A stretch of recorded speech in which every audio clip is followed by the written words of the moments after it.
안녕하세요. 성경 통독을 위한 가이드 두 번째 욥기입니다. 욥기의 배경은 전혀 언급되어 있지 않기 때문에 아무도 모릅니다. 장르별로 보면 시가서에 들어가 있지만 시대적으로 보면 족장 시대와도 같다고 보는 견해가 많기 때문에 창세기의 족장들을 살펴본 후에 욥기로 돌아옵니다. 욥기는 어려운 책입니다.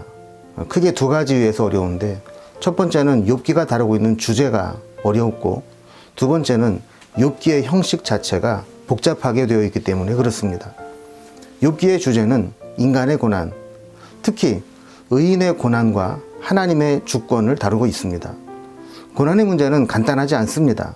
하나님은 다양한 이유로 고난을 허락하시고, 고난을 어떻게 해석할 것인가에 대한 문제는 우리가 알기에는 어려운 문제들입니다. 고난은 분명히 있는데 그것을 어떻게 해석하고 받아들일까 어려운 주제죠. 두 번째, 욥기가 어려운 것은 형식이 복잡하게 되어 있습니다. 서론과 결론은 산문으로 되어 있고 본론은 운문, 시가서로 되어 있습니다. 특히 시나리오처럼 욥이 이야기하고 여기에 대해 친구들이 반론하고, 그리고 다시 욥이 변론하고 친구들이 다시 반론하는 형식으로 되어 있습니다. 그래서 욥기를 읽을 때에는 어떤 상황에서 누가 한 말인가를 확인하며 읽어야 정확히 의미를 알 수 있습니다. 종종 문맥과 상관없이 좋은 구절만 떼어서 읽다 보니 원래 의미와는 다르게 오해되는 구절이 많습니다. 그 대표적인 것이 8장 7절이죠. 내 시작은 미약하였으나 내 나중은 심히 창대하리라. 이 말은 욥의 친구 빌닷이 욥을 정죄하며 회개를 촉구하며 한 말입니다. 그런데 우리는 무조건 지금보다는 나중이 더 창대하고 축복받는다는 의미로 받아들이고 있죠. 욥기에 보면 이렇게 보편적으로는 맞는 말이지만 상황에 따라서는 꼭 맞다고 할 수 없는 말들이 많이 있다는 사실을 염두에 두면서 어떤 상황에서 누가 한 말인가, 이것을 이해하며 읽어야 합니다. 구조를 조금 자세히 살펴봅니다. 1장에서 2장은 서론 부분으로 산문 형식으로 되어 있다고 했죠. 그리고 본론은 3장에서 42장 6절까지 운문, 시 형식으로 되어 있다고 했습니다. 그리고 결론 42장 7절에서 마지막까지 다시 산문 형식으로 되어 있습니다. 먼저 1장에서 2장까지 서론 부분을 보면 욥에 대한 소개가 나옵니다. 그리고 욥이 당한 고난, 그리고 고난이 생기게 된 배경을 설명하고 있죠. 그리고 고난 중에 있는 욥을 멀리 있는 친구들이 찾아와 위로합니다. 대만 사람 엘리바스, 수아 사람 빌닷, 나아마 사람 소발, 이렇게 찾아옵니다. 나중엔 등장하지만 또 엘리후라는 사람이 한 명 또 숨어 있습니다. 본론으로 들어오면 이 본론은 크게 두 부분으로 나뉘어지게 됩니다. 욥과 욥의 친구들이 벌인 논쟁이 하나 나오고요. 이 모든 일을 다 들으시고 하나님이 말씀하시는 부분이 나옵니다. 먼저 욥과 욥의 친구들의 논쟁을 보면 세 차례에 걸친 논쟁이 일어나게 됩니다. 1차는 3장에서 14장까지, 2차는 15장에서 21장까지, 그리고 3차는 22장에서 28장까지, 이렇게 세 친구들과 논쟁이 벌어지는데 3장에서는 소발이 빠지고 둘만 나오게 됩니다. 이런 긴 논쟁이 끝나고 29장에서 31장까지는 욥이 긴 진술을 하게 됩니다. 그리고 32장에서 37장까지는 그동안 등장하지 않고 가만히 듣고만 있던 엘리후가 등장해서 긴 진술을 하게 되죠. 자, 이러한 이야기들을 다 듣고 계셨던 하나님께서 이제 38장에서 41장까지 말씀하기 시작합니다. 하나님이 온 우주 만물을 지으시고 또 자연세계의 모든 것들을 운행하고 계시는데, 이러한 오묘한 모습을 통해서 인간이 얼마나 무지한 존재인가를 깨우치십니다. 하나님 말씀을 듣고 하나님이 살아계시고 하나님이 내 고난을 다 알고 계신다는 사실을 깨닫게 된 욥은 하나님 말씀을 듣고 회개하게 됩니다. 자, 그리고 마지막 결론 부분에서 욥의 고백과 하나님의 결론이 나오게 됩니다. 하나님은 욥의 믿음을 인정해 주시고 친구들을 책망하시면서 그들이 섣부른 판단을 했다고 결론 내려주시죠. 그리고 나서 욥은 잃어버린 모든 것들을 갑절로 회복하게 됩니다. 다만 자녀들만 동일한 숫자로 회복이 됩니다. 이제 이 내용들을 조금만 더 자세히 살펴봅니다. 먼저 서론 부분 1장과 2장에서는 욥을 소개합니다. 욥은 온전하고 정직하여 하나님을 경외하며 악에서 떠난 자라고 했고 동방 사람 중에 가장 훌륭한 자라고 했습니다. 서론 부분에서는 당연히 이러한 의인인 욥은 하나님께 받을 은혜와 복을 누리고 살고 있었습니다. 그런데 문제가 생깁니다. 하나님의 천상 모임에서 사탄이 찾아와 욥을 자랑스럽게 이야기하는 하나님께 욥을 고발합니다. 욥이 하나님을 경외하는 것은 까닭없는 것이 아니라는 것이죠. 하나님이 그에게 복을 주셨기 때문이라고. 만약에 복을 거두고 고난을 준다면 달라질 것이라고 이야기합니다. 그래서 욥을 시험해 보기로 합니다.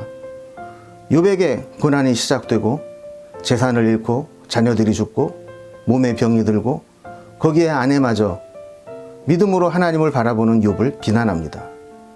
그러나 욥의 친구들이 멀리서부터 욥을 위로하게 찾아오는 것으로 서론 부분이 끝나게 됩니다.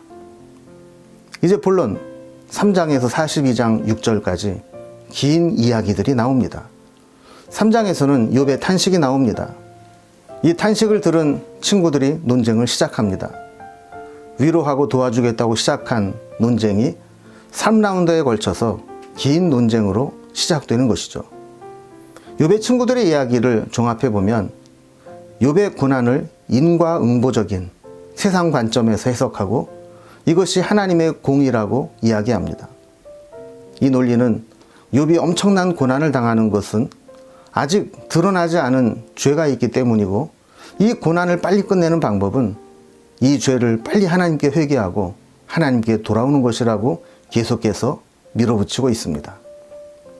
하나님이 그렇게 공의로우신 분이다. 세상 이치가 그렇다. 내 경험상 그렇다. 내가 하나님의 음성을 들어본 바 너의 고난은 죄 때문이다. 이런 식으로 계속 이야기를 하는 것이죠.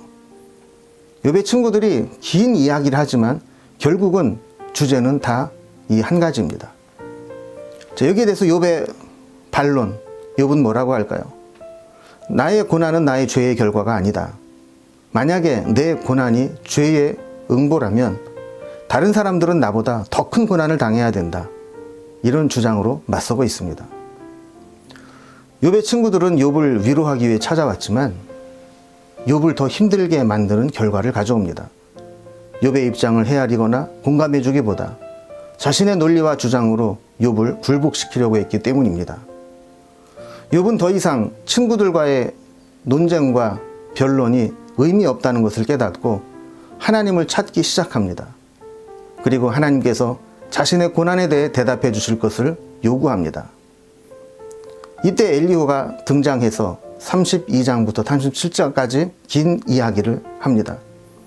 엘리후는 일방적으로 욥을 비난하진 않지만 결국 엘리후도 해답을 주지는 못합니다.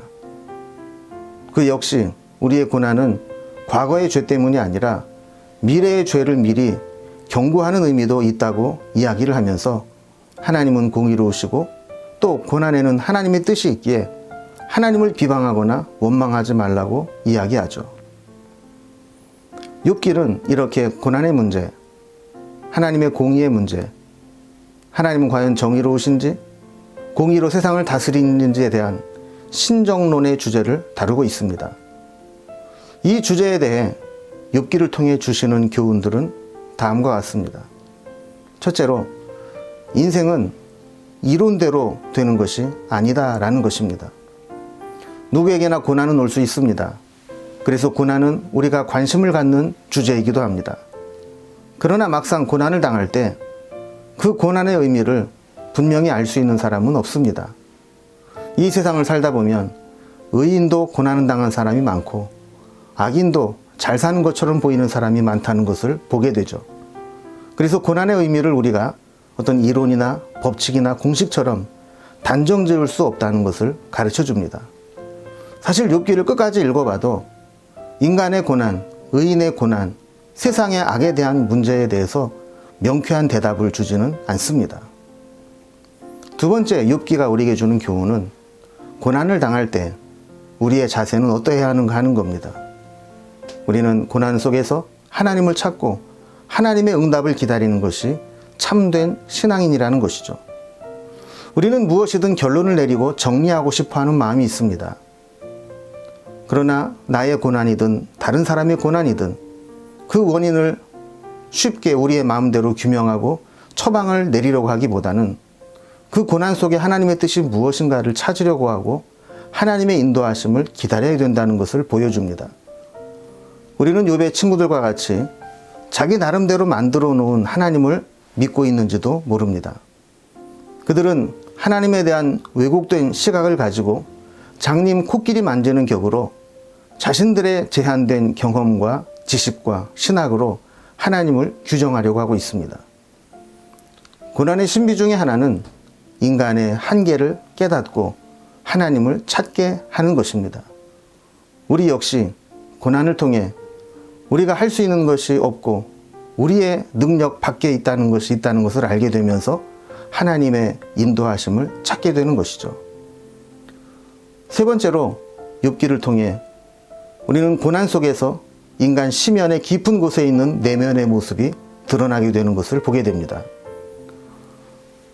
고난과 논쟁을 통해서 욥의 친구들은 그들의 지식이나 감정의 미천까지 다 드러나게 됩니다. 세상의 지혜를 다 가지고 이야기하는 것처럼 보이지만 결국 고난 앞에 그들의 지혜와 지식은 아무것도 아니라는 것이 드러나게 되죠. 또 위로하러 왔지만 결국에는 욥을 더 힘들게 만들고 있습니다.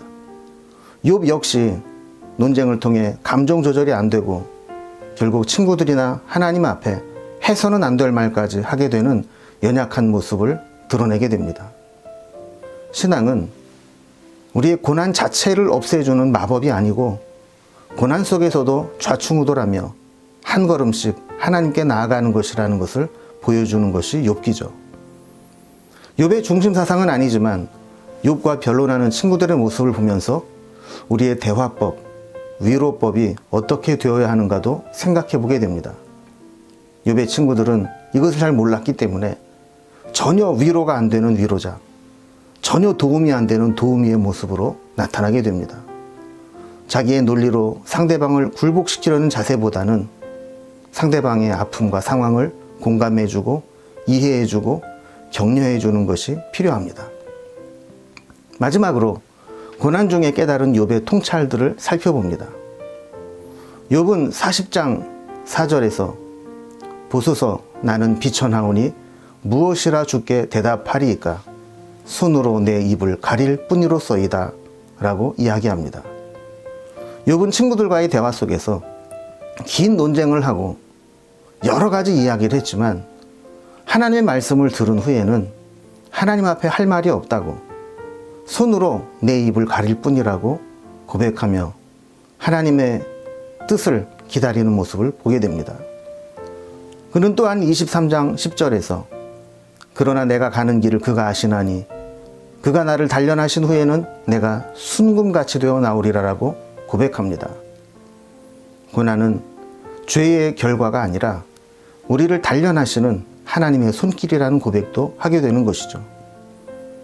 또한 2장 21절에 보면 이르되 내가 모태에서 알몸으로 나왔사온즉 또한 알몸이 그리로 돌아가올지라 주시니도 여호와시요 거두시니도 여호와시니 여호와의 이름이 찬송을 받으실지니이다 라고 했습니다. 고난을 섣불리 판단하고 해석할 것이 아니라 그 속에 하나님의 뜻이 무엇인가를 구하는 것, 이것이 지혜요 신앙이라는 것을 보여주게 됩니다. 우리는 욥기를 통해서 이렇게 고난의 문제를 다루고 있고 이 고난 속에서 하나님을 찾게 됩니다.